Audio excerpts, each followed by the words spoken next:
Jake. I'm Tom. And we are VIMTV, Velocities in Music, here today to sweat in front of a camera for you guys because we are under spotlights and it is hot. Like in the previous episodes or album reviews, if you've been watching lately, it's a hot one here where it's very hot in the room we're in. So we apologize in advance. It could be kind of sweaty. There might be some towel action going on, and really don't want to be offensive because we smell offensive, and that's just not cool for you guys. So today we're going to review Liars, WIXIW, which is supposed to stand for Wish You. Yep. Liars. Okay, so funny story about Liars, Tom. Let's jump into this. All right. Tom and I in 2008 saw Radiohead together. Radiohead is my favorite band of all time and one of Tom's favorite bands. Tom introduced me to Radiohead actually in 2002 or 3, somewhere in there. And so we've been big fans for a long time. Got to go see Radiohead in St. Louis, Missouri, and Liars opened for Radiohead. Now this was 2008, so Liars was kind of established by then. They had not as big a following as they do now, but a small following. And opening for a big band for Radiohead definitely helped. So opening for Radiohead, it kind of makes sense, especially listening to Wish You, which we'll just conventionally call that for purposes of this review.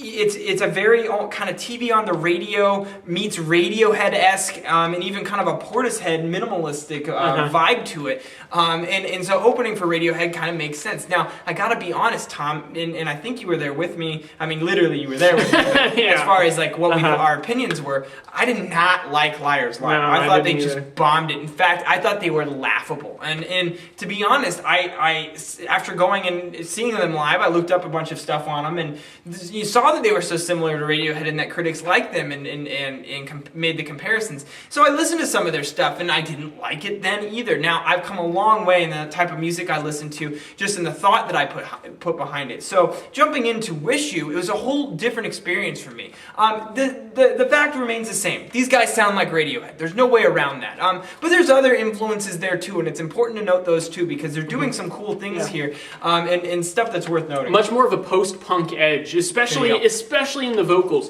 You've got these very droney vocals, but the thing that I think is really great about this album is that the vocals are droney, but they're still very rich with melody. Totally. They're not so washy that you can't understand them, that you can't extract some great melody out of them. So for that reason, I applaud Liars. Good job. Right. I think that was great.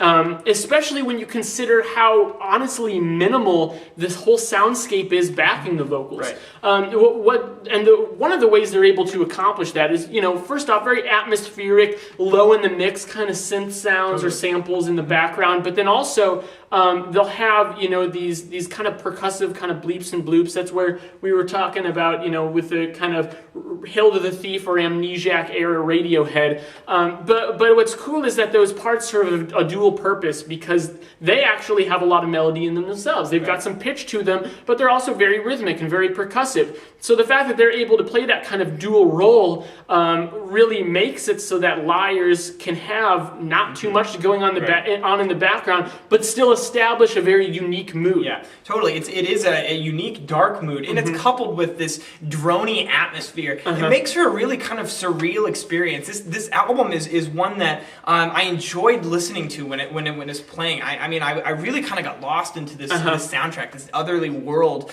and it was fun. It was a good experience.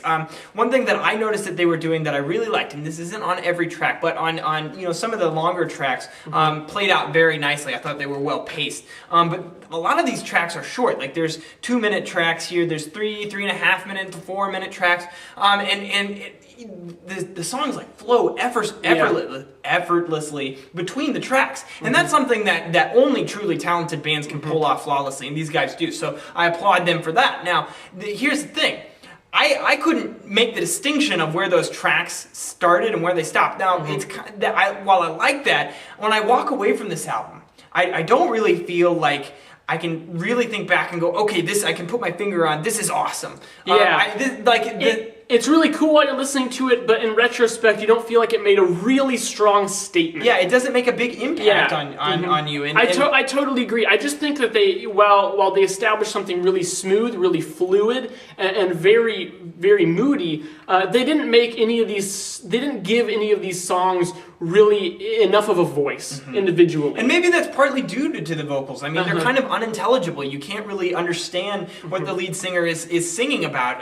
And so maybe, looking up the vocals, I know for Radiohead has always helped me kind of understand. But if they're abstract, to figure out the lyrics, I mean, these songs just there needs to be some sort of thesis statement about the songs. There needs to be something more dynamic that makes you remember the album. So that is a slight knock on it. But, overall, I did like this album. I feel pretty strongly that this is a solid album. And I'm actually interested now to go back and listen again to Liar's older stuff in their discography. For this album, for Wish You, I'm sitting at a 79. I am going to go Towel Break. Towel Break. Yeah. Nice. Towel Break. Oh, it's so necessary. Yeah. You guys don't understand. So necessary. This feels awesome. Okay. Okay. I'm going 76. I think that's fair. I think this album is an upper 70s album. It's on the cusp of being one of those albums that you just have to check out. Yeah. This one is good. You guys should definitely check it out if you're into that kind of moody, atmospheric sound. If you like some of Radiohead's later electronic work or Portishead or TV on the radio in their early days, this is definitely something that might fit your sonic palette.